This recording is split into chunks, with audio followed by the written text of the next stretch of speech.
السلام علیکم ورحمۃ اللہ وبرکاتہ۔ دوستو، آج ہم پھر نظریاتی جنگ کے محاذ کے سلسلے کی ویڈیو لے کر آپ کے سامنے حاضر ہوئے۔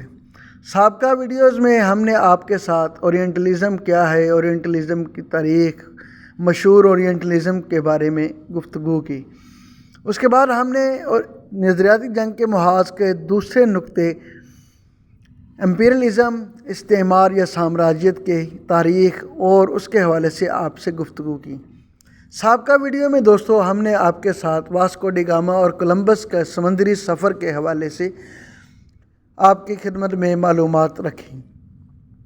دوستو، چونکہ ہم نے سابقہ ویڈیو میں بتایا کہ واسکو ڈی گاما جو تھا وہ ہندوستان پہنچ چکا تھا، بر صغیر میں پہنچ چکا تھا، تو دوستو بر صغیر جو تھی یہ پوری دنیا میں سونے کی چڑیا کے نام سے جانی جاتی تھی۔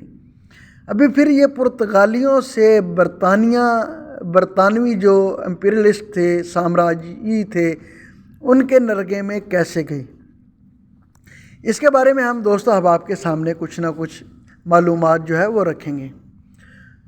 دوستو، جیسے کہ گزشتہ ویڈیو میں ہم نے آپ کو بتایا، پرتگالی جو امپیریلزم تھے یا سامراجیت کے رائج کرنے والے تھے، انہوں نے واسکو ڈی گاما کے ذریعے اپنا ایک مشن بھیجا۔ تو دوستو، ایک صدی تک بر صغیر کے ساحلوں پر پرتگالی جو تھے وہ بلا شرکت گہرے اجارہ داری ان کی رہی اور وہ جی بھر کر اس تجارتی رستے سے نفع کماتے رہے۔ ساتھ ساتھ وہ نصرانیت کی تبلیغ بھی جاری رکھی۔ ہندوستان کی دولت کے قصے سن کر 16ویں صدی کے اواخر میں ہالینڈ کے باشندے ولیندیزی، یہ ڈچ بندہ تھا، 4 جہازوں کا بیڑا لے کر یہاں آیا اور پہلی بار اس صنعتی و تجارتی جنت کے نظارے دیکھے۔ اس طرح بحیرہ ہند میں ولیندیزیوں کی تجارت کا سلسلہ شروع ہوا۔ اس وقت تک ہندوستان میں ایک اہم تبدیلی رونما ہو چکی تھی۔ لودھی خاندان کی کمزور حکومت کی جگہ مغلوں نے ایک مضبوط حکومت قائم کر لی تھی، اس لیے یورپی تاجروں کو پہلے کی طرح کھلی مارداڑ کرنے سے احتراز کرنا پڑا۔ انہوں نے پہلی کوشش یہ کی کہ ہندوستان کے مغل حکومت ان سے مطمئن رہے اور ان کی تجارتی سرگرمیوں میں کوئی رکاوٹ نہ ڈالے۔ باقی مراحل بعد میں طے کرنے کا فیصلہ کیا گیا۔ ہالینڈ کے ایک تاجر جان ہوائے بلین، اس نے 6 سال گوا میں قیام کیا۔ یہاں کے حالات پر ایک کتاب لکھ کر اپنے ہم وطنوں کو یہاں سرمایہ کاری کا شوق دلایا۔ اس نے یہ بھی انکشاف کیا کہ یہاں کی تجارت پر پرتگیزیوں کی گرفت اتنی مضبوط نہیں کہ ان کی اجارہ داری ختم نہ کی جا سکے۔ تو 1595 میں اس کتاب کی اشاعت کے ساتھ ہی ہالینڈ کے تاجروں نے United East India company of Netherland کے نام سے ایک تجارتی کمپنی قائم کر لی، جسے ڈچ ایسٹ انڈیا کمپنی کے نام بھی کہا جاتا ہے۔ ولیندیزی تجارتی نظم و ضبط میں پرتگیزیوں سے بہتر ثابت ہوئے۔ انہوں نے جلد ہی پرتگیزی تاجروں کا زور توڑ دیا۔ اس طرح ہندوستان کی تجارت پر ولیندیزی چھانے لگے۔ اس دوران جان کے سفر نامے کی انگریزی، فرانچ، اطالوی اور جرمن زبانوں میں تراجم ہو گئے اور کئی ملکوں کے جہاز راں ہندوستان آنے کے منصوبے بنانے لگے۔ ہندوستان کو یورپ میں سونے کی چڑیا کہا جانے لگا اور اس کے سنہرے پر کاٹنے کے لیے یورپی تجار کے مسلح گروہ ایک دوسرے پر بازی لے جانے کی کوشش کرنے لگے۔ ان دنوں ولیندیزیوں نے ہندوستان کی برآمدات خصوصاً مرچ مسالے کی قیمتیں بڑھا دی تھیں۔ جب انہیں 1 پاؤنڈ گرم مسالے کی قیمت میں یکدم 5 شلنگ کا اضافہ کیا تو لندن کے تاجروں نے احتجاج شروع کر دیا اور 24 ستمبر 1599 کو یہ فیصلہ کیا گیا کہ وہ اپنی الگ تنظیم بنا کر ہندوستان سے تجارتی مال خود درآمد کریں گے۔ چنانچہ 31 دسمبر 1600 کو ملکہ برطانیہ کی اجازت سے ایسٹ انڈیا ٹریڈنگ کمپنی کی داغ بیل پڑی، جس میں 125 حصے داروں کے 72,000 پاؤنڈ جمع تھے۔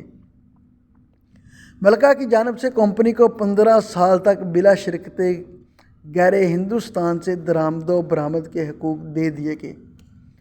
دوستو یاد رہے اس زمانے میں تمام سامراجی ممالک، استعماری ممالک اپنی اپنی تجارتی کمپنیوں کو ریاستی اختیارات کی مانند مراد دے رہے تھے۔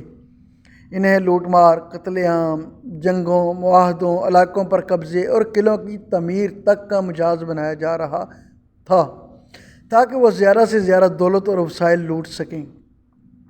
ایسٹ انڈیا کمپنی کی دیکھا دیکھی ہالینڈ کی حکومت نے بھی 1602 میں اپنی تجارتی کمپنی کو مذکورہ اختیارات دے دیے۔ ہندوستان میں تجارت شروع کرنے کے لیے انگریزوں نے اپنے نمائندے کیپٹن ہاکنز کو روانہ کیا۔ اس کا جہاز 1608 میں سورت کی بندرگاہ پر لنگر انداز ہوا۔ ہاکنز دلی پہنچ کر مغل بادشاہ نور الدین جہانگیر کے دربار میں حاضر ہوا اور سورت میں تجارتی کوٹھی کی تعمیر کی اجازت کے ساتھ ضروری تجارتی مراعات کی درخواست پیش کی، مگر اس کی کوئی خاص پذیرائی نہ ہوئی، اس لیے کہ وہاں پہلے سے پرتگیزیوں کی خاصی ساخت بنی ہوئی تھی۔ ہاکنز 3 سال تک وہاں ٹھہرا رہا۔ آخرکار جہانگیر نے کمپنی کو اجازت نامہ جاری کر دیا، مگر عین وقت پر پرتگیزیوں نے بادشاہ کے کان بھر کے اسے منسوخ کرا دیا اور 1611 میں ہاکنز کو نامراد واپس جانا پڑا۔ انگریزوں نے ہمت نہ ہاری اور کچھ ہی دنوں بعد کیپٹن بیسٹ کو سفیر بنا کر 2 مضبوط مسلح بحری جہازوں کے ساتھ ہندوستان روانہ کر دیا۔ سورت کے قریب پرتگالیوں نے اس بیڑے کو روکنا چاہا، مگر کیپٹن بیسٹ نے انہیں شکست دے دی۔ جہانگیر کو خبر ہوئی تو انگریزوں کی بہادری سے متاثر ہوا اور جب کیپٹن عرضی لے کر اس کے ہاں حاضر ہوا، وہ جہانگیر نے ایسٹ انڈیا کمپنی کو گوا، سورت اور احمد آباد میں تجارت کا پروانہ جاری کر دیا۔ یہ انگریزوں کی بہت بڑی کامیابی تھی۔ جلد ہی ان کی تجارت خوب چمک اٹھی، مگر شاہ برطانیہ جیمز اول کی خواہش تھی کہ برطانیہ پرتگیزیوں اور ولندیزیوں کو اس کھیل سے باہر کر کے تنہا اس تجارت کا مالک بن جائے۔ اس مقصد کے لیے اس نے اپنے نہایت ہوشیار سفیر سر تھامس ریویو کو دلی بھیجا، جس نے وہاں 3 سالہ قیام کے دوران بادشاہ کا بے حد اعتماد حاصل کر لیا۔ اسے پرتگیزیوں اور ولندیزیوں کی تجارت پر پابندی لگوانے میں تو کامیابی نہ ہوئی، مگر 1618 میں اس نے جہانگیر سے یہ اجازت نامہ حاصل کر لیا: آئندہ ایسٹ انڈیا کمپنی کے تاجر ہندوستان میں آزادانہ تجارت کر سکیں گے، ساحلی آبادیوں میں کرائے کے مکانات میں رہ سکیں گے، اپنے معاملات کے خود انتظام کر سکیں گے، گھر سے باہر نکلتے ہوئے اسلحہ ساتھ لے سکیں گے، ان پر عام محصولات کی شرح سے زائد ٹیکس عائد نہیں کیا جائے گا۔ 1 سال بعد 1619 میں جب تھامس ریویو برطانیہ واپس گیا تو ایسٹ انڈیا کمپنی سورت اور احمد آباد میں تجارتی کوٹھیاں تعمیر کر چکی تھی۔ جلد ہی اس نے کلکتہ کے قریب ہگلی میں ایک دفتر بھی کھول لیا۔ چند سالوں بعد گولکنڈہ کے حاکم سے بھی پروانہ تجارت حاصل کر لیا، نیز پٹنہ اور ڈھاکہ میں بھی تجارتی ادارے قائم کر لیے۔ یہ ایسٹ انڈیا کمپنی کا ابتدائی دور تھا، جس میں خستہ و بدحال برطانیہ خوشحالی اور ترقی کی راہ پر چل نکلا تھا، تاہم اسے ہندوستان کے سیاسی معاملات میں دخل دینے کی جرأت اب بھی نہیں تھی۔ اس وقت بھی امرائے برطانیہ ہندوستان کے دولت مندوں کو رشک سے دیکھتے تھے۔ دونوں ممالک کے امراء میں سرمایہ کا تناسب کا اندازہ اس بات سے لگایا جا سکتا ہے کہ سورت کے صرف ایک تاجر عبد الغفور کی دولت ایسٹ انڈیا کمپنی کے تمام اثاثوں اور سرمایہ سے زیادہ تھی۔ ایسٹ انڈیا کمپنی آہستہ آہستہ اپنی اماراتوں میں اضافے کی راہیں تلاشتی گئی۔ 1637 میں ایک انگریز ڈاکٹر بائیڈن شاہ جہاں کے دربار میں آیا۔ اس نے شاہ جہاں کی بیمار بیٹی جہاں آرا کا کامیاب علاج کیا، جس کے صلے میں شاہ جہاں نے منہ مانگا انعام دینے کا اعلان کر دیا۔ اس موقع پر ڈاکٹر بائیڈن نے اپنی قومی مفادات کو ترجیح دیتے ہوئے بنگال کے تجارت پر محصول معاف کرنے کی درخواست منظور کروا لی۔ اس طرح انگریزوں کا نفع بہت بڑھ گیا۔ 1639 میں مدراس کی بندرگاہ پر ان کی اجارہ داری قائم ہو گئی۔ 1640 میں انہوں نے راجہ چندی گڑھ سے مدراس میں ایک وسیع رقبہ خرید کر اس پر تجارتی کوٹھی کے نام سے ایک قلعہ سینٹ جارج تعمیر کر لیا۔ اس دوران ہالینڈ اور برطانیہ کی کمپنیوں میں رقابت دن بدن بڑھتی چلی گئی، حتیٰ کہ باقاعدہ جنگیں بھی ہوئیں، جن کے نتیجے میں ولندیزیوں کو ہندوستان کا ساحل چھوڑ کر مشرق بعید کی طرف جانا پڑا، جہاں چند برسوں بعد انہوں نے انڈونیشیا کو اپنے استعماری شکنجے میں لے لیا۔ انگریزوں نے پرتگالیوں کی ساکھ ختم کر کے انہیں صرف گوا میں محدود کر دیا۔ ایسٹ انڈیا کمپنی کی کامیابیوں کو دیکھتے ہوئے اس پر برطانوی حکومت کی نوازشات بڑھتی گئی اور 1661 میں بمبئی کا ایک پورا جزیرہ اسے دے دیا گیا۔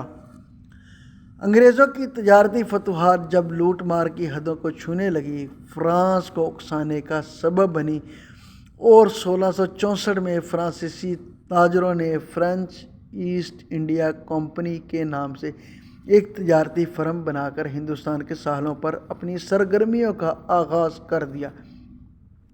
دوستو، یہ وہ دور تھا، یہ وہ اسباب تھے جو انڈیا کمپنی آئی اور انہوں نے آگے دوسرے جو ممالک تھے ان کو بھی اس طرح متاثر کرنا شروع کیا۔ دوستو، اس میں جہاں ان کی کامیابی تھی وہاں ہمارے جو حکمران تھے، مسلمان حکمران جو بھی راجے مہاراجے تھے، ان کی ناکامی تھی۔ انہوں نے بلا جھجک ان کو پرمٹ یا ان کو اختیارات ان کے وسیع کرنے شروع کر دیے، ان کے محصول ختم کرنے شروع کر دیے۔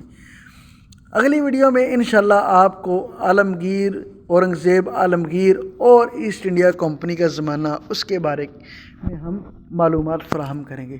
اگر دوستو آپ کو یہ ویڈیو اچھی لگے تو اس کو لائک اور شیئر کیجئے تاکہ دوسرے دوست بھی اس معلومات سے استفادہ حاصل کر سکیں اور تاریخ کے اصل جو حقائق ہیں ان کو جان سکیں۔ اگلی ویڈیو تک کے لیے اجازت چاہتے ہیں۔ السلام علیکم ورحمۃ اللہ وبرکاتہ۔